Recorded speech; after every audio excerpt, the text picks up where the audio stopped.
नमस्कार। महाकाल के निर्णय के भाग 2 में आप सभी का स्वागत है। पहले भाग में हमने चर्चा की कि किस तरह गुरुदेव ने अचानक ही जल उपवास का निर्णय ले लिया। इस जल उपवास का कारण क्या है, इसकी व्यवस्था कैसे की जाएगी, कैसे कार्यकर्ताओं तक इसका संदेश पहुंचाया जाएगा, इन सब बातों पर अभी तक प्रश्न चिन्ह लगा हुआ है। आइए जानते हैं आगे क्या हुआ। एक तरफ जल उपवास का निर्णय लिया गया था, दूसरी तरफ चौंका देने वाली बात तो यह थी कि गायत्री परिवार के शाखाओं से सहयोगी कार्यक्रमों के समाचार आने लगे थे। परिजन बताने लगे थे कि उन्होंने अपना क्रमिक उपवास शुरू कर दिया है। स्थानीय शाखा कार्यालयों में जैसे भी हो सकी व्यवस्था की गई थी। एक दो कमरे में या कार्यकर्ताओं के निवास पर लोगों ने अखंड जप आरंभ कर दिया था। परिजन वहां 24-24 घंटे के उपवास करने लगे थे। उस दिन का बचा हुआ भोजन, अन्न या उसके मूल्य के बराबर की राशि गायत्री परिवार के प्रयोजनों में लगाने लगे थे। डाक द्वारा सूचना पहुंचने और जवाब आने में लगभग 1 हफ्ते का समय लग गया होगा, लेकिन 7 अक्टूबर को मध्य प्रदेश, राजस्थान, गुजरात, बिहार, महाराष्ट्र, उड़ीसा, तमिलनाडु, आंध्र प्रदेश, कर्नाटक, मुंबई, गोवा, हिमाचल, पंजाब और हरियाणा से करीब 300 पत्र आ गए थे। इन पत्रों में गुरुदेव के जल उपवास का संदर्भ नहीं था, लेकिन स्थानीय स्तर पर जो आयोजन शुरू हुए थे वे गुरुदेव के इस तप से जुड़े हुए से लग रहे थे। लोगों तक जल उपवास की सूचना अलग अलग ढंग से, विलक्षण ढंग से पहुंची। गायत्री तपोभूमि मथुरा में तो यह संवाद उपवास के निर्धारण की शाम को ही पहुंच गई थी। युग निर्माण योजना का 5 अक्टूबर का अंक छपकर लगभग तैयार था। अगले दिन डिस्पैच में जाना था, परंतु जल्दी जल्दी में व्यवस्था की गई और छपे हुए पन्नों को रोककर उसमें उपवास की सूचना दी गई।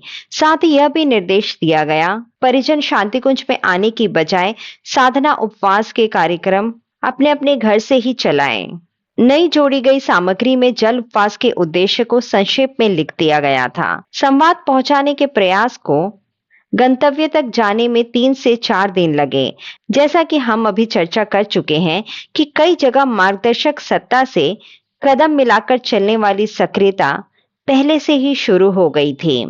बिना किसी सूचना और संवाद के लोगों को पता चलने लगा, ये इस तरह के अनुभव होने लगे कि उन्हें कोई विशिष्ट साधना करनी है।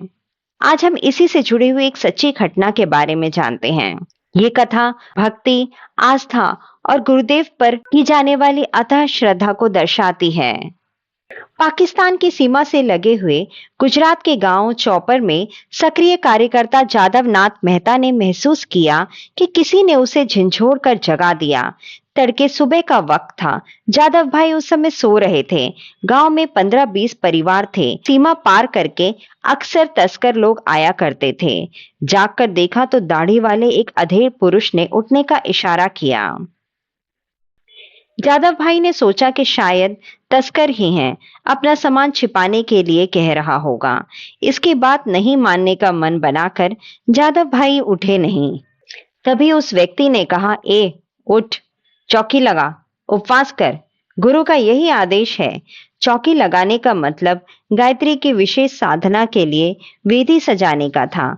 बात अभी तक समझ में आई नहीं। जादव भाई ने पूछा कि गुरुदेव की बात तुम क्यों कर रहे हो? कौन हो तुम? कहीं ऐसा वैसा मानस तो नहीं? इस पर इस व्यक्ति ने इतना ही कहा, तुम्हारी तुम जानो, मेरा फर्ज था संदेश पहुंचाना, सो मैंने पहुंचा दिया।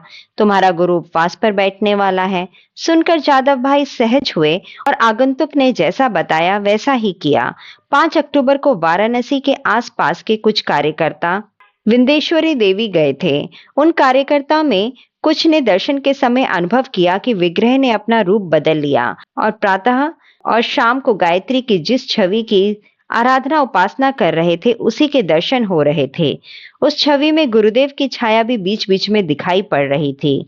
पूरी तरह तो नहीं, ग्रीवा के ऊपर का सिर का भाग साफ दिख रहा था।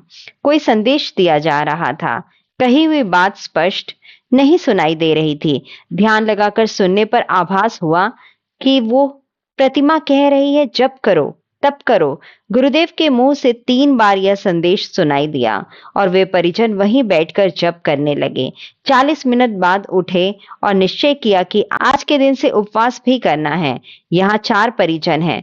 चारों परिजन बारी बारी से उपवास करें और अपने गांव पहुंचकर अखंड जप की व्यवस्था बनाएं।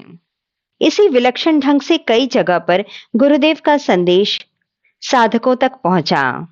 जल उपवास में और कौन से विलक्षण मोड़ आए, इसके बारे में हम जानेंगे इसके तीसरे भाग में। धन्यवाद।